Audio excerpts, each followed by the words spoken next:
Hi everybody, welcome to the Wandering Poet Cafe. Today we have a video for you, everything you need to know about publishing a poetry chapbook. I am putting this video out right now because I just got my second chapbook published. It's called the Windswept Verses from Finishing Line Press. This is nature poetry from Hawaii, and so the subject is fresh on my mind, so let's get into it. First things first, what is a poetry chapbook? These are shorter collections of poems, usually 20 to 40 pages long, and centered around a single theme. So why are they popular with poets? First of all, there's a lower cost, not only to produce them, but also to buy them on the market. And they provide a proof of concept. You can use them to show your work to publishers and literary agents. Focus. These are a great format to use for a bunch of poems centered around a single theme, or even a long sequence poem or a long narrative poem. They're often saddle-stitched like a magazine or a pamphlet. Right here is the first chapbook I ever got published. It's called Song of Rain-Swept Sand, and this one is saddle-stitched. The one I just showed you, the Windswept Verses, is a hardcover copy. Both types work well for this format. Let's talk a little about the origins of poetry chapbooks. They date back to the 16th century in England. A written account from Cambridgeshire in 1553 describes little books sold by peddlers, likely containing lyrics to sung ballads. The price of these books was low, typically a penny or a halfpenny, and they provided cheap entertainment for the masses, although there's little evidence that the books themselves were mass-produced. The term chapbook dates to 1824, and it takes its name from chapman, an English word for an itinerant peddler or tradesman. The root word chap shares its origin with the word cheap as well. Chapbooks were not always synonymous with a collection of poetry. Some chapbooks contain short stories, lyrics, flash fiction, creative nonfiction, illustrations, fairy tales, and liturgical text from religious tracts. Over time, though, poetry chapbooks have proven to be the most enduring form of the medium. Chapbooks enjoyed high popularity until the mid-19th century, when they were somewhat supplanted by the availability of cheap daily and weekly newspapers. A few tips on writing a poetry chapbook. First of all, know your audience. It's difficult to get poetry published in any medium, and readers are usually looking for a certain idea or theme. So that's why it's common for a single chapbook to be organized around a theme like love, winter, death, New York City, 24 hours in a day, nature.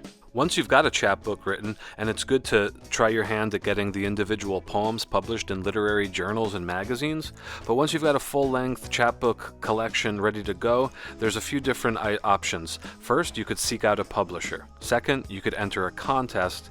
And third, you could self-publish. All the major chapbook publishers offer contests every year. There's an entry fee, and if you win, you usually win about $1,000 and a small print run of your chapbook. They also offer open reading periods throughout the year. You can submit to those, and if your manuscript gets accepted, then you go through the entire pre-publication process, in which case you'll go through pre-sales, which will determine the size of your print run. If you go self-publishing route, that's a whole nother story. I've never done that. But you'll have to deal with all the costs and all the labor and the legwork on your own. Here's an example of the open submissions page from my publisher, Finishing Line Press. They say to submit up to 34 pages of poetry plus a bio, acknowledgments of poems you've had published previously in journals and magazines, as well as a cover letter. So now I'm going to give you an inside look from my own files of what happens if your manuscript gets accepted, either through open submissions or a contest. You're going to sign your contract, which has all the information about legal rights, confidentiality, royalty percentages that you're going to get paid, and then they're going to ask you for a whole kit of different items that they can use to go through and put together your book to get ready for publishing. This whole process takes about a year until your book is finally available on Amazon and Barnes & Noble and all the different outlets, and you've got the physical books in your hand ready to sell.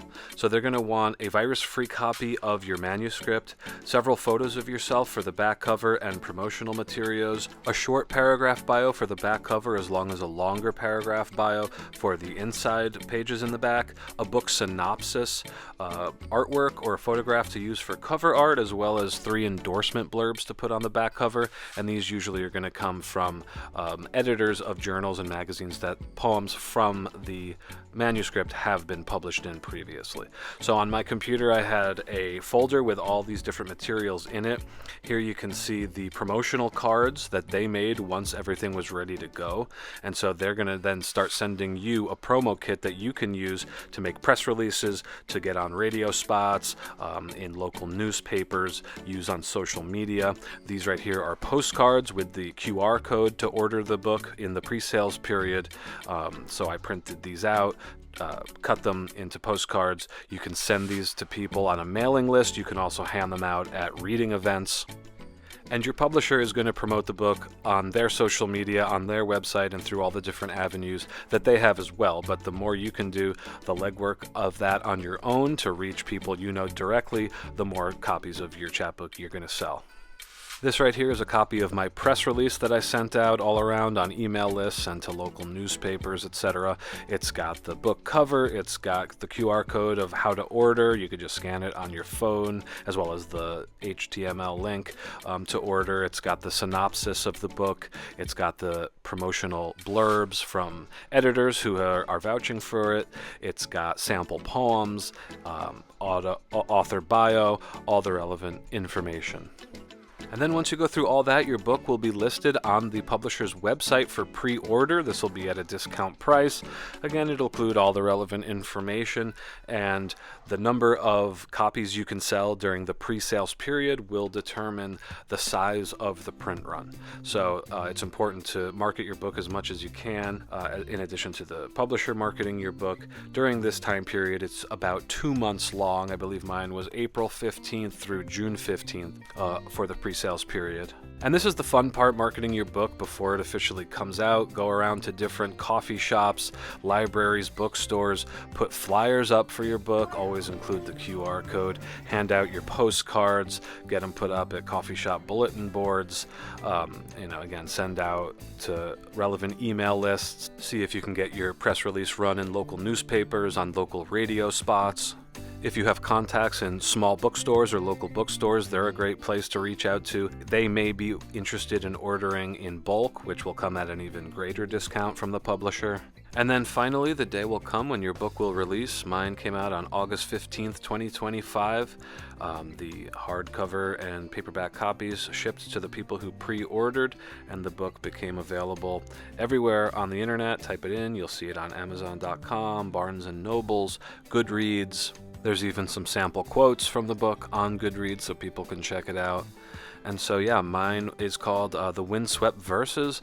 It is nature poetry from Hawaii, landscape-based poems, all tied around the theme of basically being a travelogue through Maui. So the tagline for it that appears on all these websites is "The Windswept Verses" by Mark Kaplon is a poetry collection from Hawaii that celebrates the wonder of nature, the interconnectedness of all living things, and the transitory nature of the self. Accessible, lyrical, and imagistic, these poems follow what the author calls the windswept way of the senses, taking the reader on a journey across vibrant landscapes and into the fleetingness of the moment that makes somehow such an eternity of the moment. And there you go, guys. That is everything you need to know about publishing a poetry chapbook. If you like this video and it was useful to you, subscribe to the channel. We have poetry readings of famous poems, analysis of famous poems, as well as other videos like this, and writing advice, etc. We hope to see you next time. This is the Wandering Poet Cafe.